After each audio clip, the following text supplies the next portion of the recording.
According to the Constitution, there are several suffrage amendments. We have the 15th Amendment that granted all men the right to vote. We have the 19th Amendment that granted all women the right to vote. We have the 26th Amendment that granted 18-year-olds the right to vote and up. Okay, so who can vote in the United States? Well, anyone who is over the age of 18 and is a citizen and is registered to vote. So you have to register to vote. In the past, there have been people who were disenfranchised. Okay, disenfranchised means to take away voting rights. So even though people had the right to vote, there were ways to discourage or prevent them from voting. And I think it's worth mentioning disenfranchisement in a lesson about voting. Okay, some of those ways. The grandfather clause. The grandfather clause, after the 15th Amendment allowed all men to vote, the grandfather clause was passed in some areas that said if your grandfather voted, then you could vote. But for former slaves, that was a problem because their grandfathers couldn't vote. And so therefore, they couldn't vote. And states would pass these laws which would prevent certain people from being able to vote. They'd also put in place literacy tests. They would test your knowledge of civics, of the government, of the Constitution, and if you didn't pass, then you weren't able to vote. Now, the problem was if it was a black man trying to take a literacy test and a white man was giving them the test, all it took was for them to say, nope, you missed this, you can't vote. And then there was nothing that could be done. So literacy tests were not used appropriately oftentimes. First of all, the whole practice is questionable because it's taking away voting rights that were constitutionally granted. But even if people were accurately answering and legitimately scoring high enough on the test, they were still being prevented from voting. Another way is through poll taxes. You might remember that the 24th Amendment banned poll taxes, and poll taxes were a tax, a fee you had to pay in order to vote. So it was like, okay, you can vote. Yeah, sure, you have the right, but you got to pay these taxes. And if you didn't have the money, then you weren't able to pay.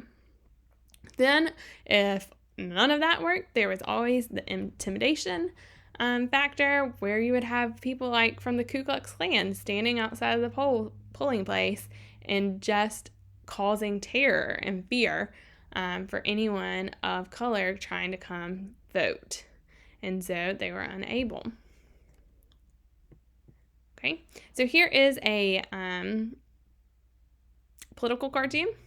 We have Washington, D.C., or a man representing Washington, D.C., tied to a stump here that says disenfranchisement. So he is tied down. Meanwhile, all these other people are walking with their ballot somewhere to their constitutional voting rights. But D.C. was tied down and couldn't do that. Which amendment is this dealing with? It's dealing with the 23rd Amendment that said D.C. did not have the right to vote in the Electoral College. They didn't get any electoral votes. And so they could vote for president, but it didn't count for anything. Now we know that the 23rd Amendment gives D.C. 3 electoral votes, and so the people of D.C. can vote for president, and their vote does go towards counting in the Electoral College. Right? Here's an example of a poll tax of a person. We have the Office of the Sheriff and Tax Collector in the state of Louisiana collecting a poll tax in order to vote. All right, so disenfranchisement. Does it still exist? This is a question of hot topic in a lot of circles. So in many states, but in North Carolina, you cannot vote if you are a felon serving a sentence. If you've been convicted of a felony and you're still serving out your time, you cannot vote. Also, if you're mentally disabled or not cognizantly aware enough to vote, then you cannot vote. This is because we don't want caregivers going in and telling a disabled person exactly how to vote and unfairly trying to trick them into voting one way or the other. Okay, and also you cannot vote if you're under the age of 18, which odds are if you're listening to this video for this course, you probably are, and you can't vote. Do you feel disenfranchised? Another point of contention is whether voter identification laws disenfranchise voters. If you're required to have an ID to show who you are in order to vote on election day, what about the people who don't have IDs? Are they being disenfranchised? This is a real debate that is happening presently of whether or not we should require voter IDs. Would it disenfranchise people? Lots of people say yes, because in order to have an ID, you have to pay a fine, or you have to be able to travel to a place to get an ID. Like at the DMV, you have to make an appointment. If you aren't able to get transportation, you might not be able to get an appointment. You might not be able to afford the fee. You might not be able to have a voter ID. It's just a hurdle to keep people from voting. Other people are going to argue you have to have an ID to be able to do other things like drive or buy alcohol. Why wouldn't you have an ID to prove who you were in order to vote? Okay, so that is another point of contention of disenfranchisement. So disenfranchisement has not gone away, it still exists. So let's be a little more concrete. How do you vote? When it comes down to vote and you're 18, how do you vote? Well, first you have to register to vote. You can get a registration form at the DMV thanks to the Motor Voter Law.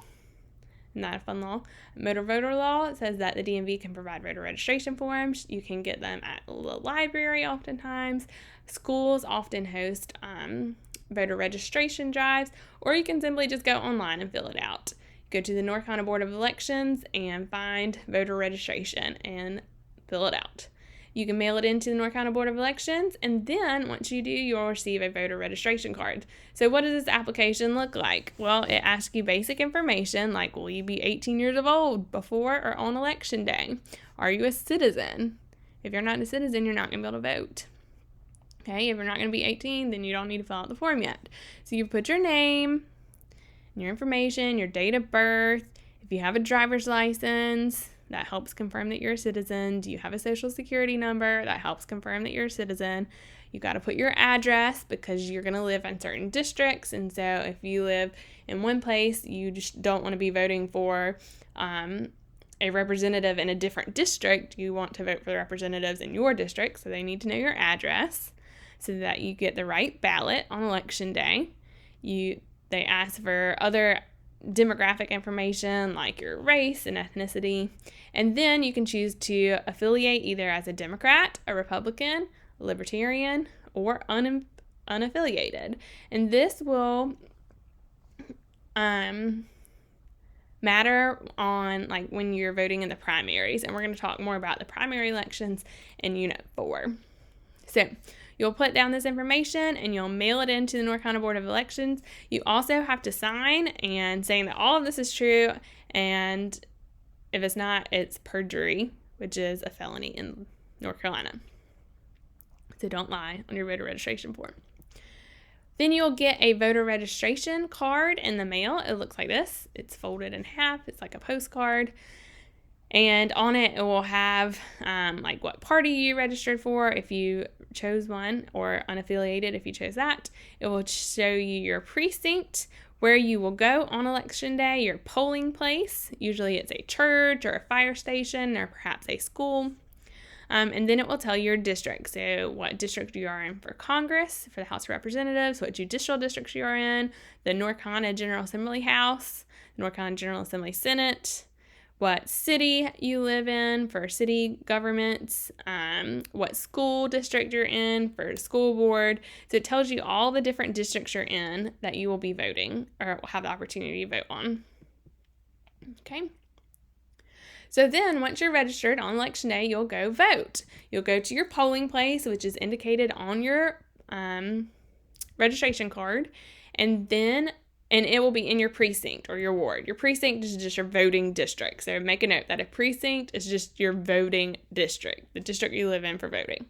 Okay, so on election day, wherever your polling place is for your precinct, you go to it. It might be a church or a school, fire station, for example. Or if you're not able to go to election day go to vote on election day, you can use early voting, which is there are certain early voting polling places set up throughout the counties for people who aren't able to vote on election day or just want to avoid lines. Or you can choose to do an absentee ballot, like if you're overseas or out of state or away at college, you can vote an absentee ballot for your hometown. Okay, and polling place, if you've never been to one, it's not really all that fancy. It's set up with little cubby holes, and you'll have tables of people volunteering. Usually they're older people because they're retired and they're able to go volunteer during the day. So this is another way to volunteer. And you just, as people come in, you ask them their name, you verify that they're a registered voter, and you hand them a ballot, and then they go to a little cubby hole and use a pencil, and you bubble in your ballot, and you'll have a little machine that looks kind of like a big copier in the teacher's lounge, and you stick your ballot in, and it will count your ballot for you. So this is what a polling place looks like. That's it. And then usually you'll get a little sticker that says, I voted. So what does your ballot even look like? One note before we take a look at it, 2 terms you need to know: a straight ticket or straight ballot and a split ticket or split ballot. If you vote straight ticket, that means you're voting for everyone from a particular party. Like you might vote for all the Republicans and you just bubble in straight ticket and you automatically vote for all the Republicans. Or if you're voting for Democrats, you'll bubble in Democrats and you'll automatically vote for all the Democrats on the ballot. Remember, there's several different offices. You've got like people running for Congress, people running for president, people running for the General Assembly. So there's all kinds of different offices that people are running for. If you vote split ticket, that means you're voting for candidates from different parties. So you might vote for a Republican for General Assembly. You might vote for the House of Representatives. You might vote for a Democrat for the Senate. You might vote for a Republican for your mayor, which is usually at least in Pitt County, is usually a nonpartisan position, meaning they don't indicate whether they are Republican or Democrat on the ballot. Okay, so let's look at this ballot. This is an old ballot from 2012, and on it you can see this is from a presidential election. Now, presidents are only elected every 4 years, but you have elections every year. So sometimes you might have a president to choose, sometimes you might not. Every 2 years, you'll have someone from the House of Representatives. Every 6 years, you'll have someone for your Senate. Governors every 4 years. Lieutenant governors every 4 years. It just varies depending on the office. Sometimes you might just be voting on local officials like your school board or your Pitt County Board of Commissioners. Sometimes you might be voting for national positions. It just depends, and you follow the news and stay informed so you know who you're voting for. Here's what I'm talking about down here: a straight party vote. So if you bubble in Democrat, that would automatically go in and select every Democrat on the list. If you vote for Republican, that would go in and vote for every Republican on the list. Okay? Now, you cannot vote straight ticket. Well, you can vote straight ticket or split ticket, but you have to vote for president separately. So it does not count. If you do straight vote, then you also have to go in and vote for president. It does not count. If you bubble in Democrat, it won't automatically vote for president, but it will for all the other offices. Okay, take note that here we have the president and his vice president with him. We have a presidential candidate and his vice president with him. This is because of the 12th Amendment. Remember, the president would choose a running mate and they will run together. So you would go in and you bubble whoever you wanted to be president and vice president, and then you would choose straight ticket or don't bubble in anything here, and then go in and vote for each of these offices. Nonpartisan offices are just offices that don't list whether they're Republican or Democrat, though typically they lean towards a liberal view or conservative view, and if you are staying informed, you will know which one is which and what one is probably more likely to align with your views. Okay. Also, I want to point out, and this is an unfavorable opinion to some people, I really recommend that you research every candidate and don't use a straight party vote. I think it's important that you vote and you research each candidate. If you are voting for one person who's a Republican, or if you want to vote for all Republicans, but one of the Republicans is loony bones and has no experience and doesn't even know what they're doing, then maybe you shouldn't vote for that Republican. And on the same side, if you vote straight Democrat and somebody is, I don't know, like a formerly convicted felon who served time and high school dropout and really just has no business being in that elected office, and the other person is way more qualified, then it benefits you to know that. So I, as your civics teacher, am going to recommend that you do a split ticket by going through and looking at each candidate and determining which one is the better candidate. Okay. Something else that you might vote on, and it might be on your ballot, not always, but sometimes, are recalls, referendums, and initiatives, and you need to know the difference. A recall election is a vote to remove an official from office. You cannot do this at a national level, but some states and local governments allow it. So you could vote to remove, like say the governor is doing a very poor job and the state's citizens want to remove that governor from office, they would have a recall election, and if enough people voted to recall the governor, then he would be forced to leave office. Okay, this is different than impeachment. Impeachment is when the legislative branch impeaches an official, but when the voters remove the governor from office or an official from office, it is called a recall. Another thing is a referendum. A referendum is a vote on issues. We're also going to talk about initiatives, which are votes on issues, so you need to know the difference. A referendum is a law that's been suggested by the legislature, the people who make laws, have suggested a law and they want the people's opinion on it. For example, a constitutional amendment. And this is an actual referendum in North Carolina. A constitutional amendment to provide that marriage be between one man and one woman as the only legal union. And you had to vote for or against. If enough people voted for it, then it would have become a law. If people voted against it, it would not. Okay, so a referendum is a vote on an issue, but it's an issue that's already been suggested by the legislature and they want the people's confirmation.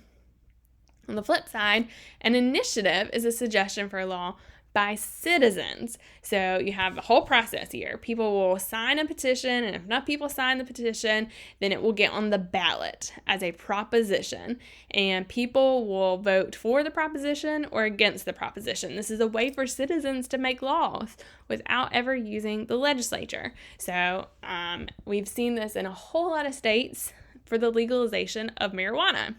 Prop 19, for example, okay, where people voted on a proposition to legalize weed, and people voted for it, and it became a law. So that is a initiative, different from a recall, because a referendum, because a referendum is suggested by the legislatures. Initiatives are laws that are suggested by the people, the citizens. Okay, so those are 3 other things that you might vote on. This is super important, so go ahead and start in your notes.